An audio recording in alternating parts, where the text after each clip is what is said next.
Hey guys, welcome back to TechMan. Today, let me show you SMRT Algo versus LuxAlgo.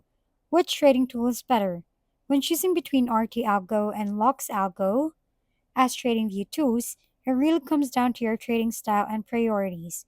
RT Algo is built around smart money concepts, supply demand zones, volume structure, and trend reversals, offering a structured toolkit ideal for intraday traders and funded account participants.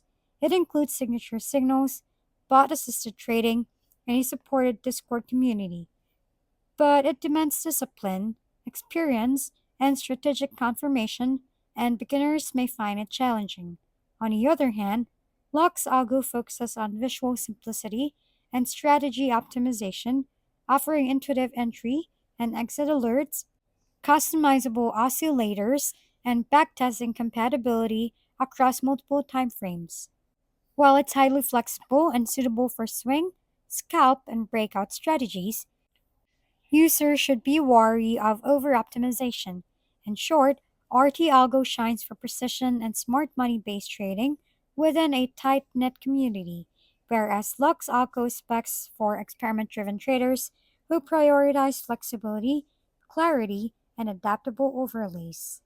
If we've been helpful, kindly give us a thumbs up and don't forget to hit the subscribe and bell button for more contents. For any questions and suggestions, comment down below.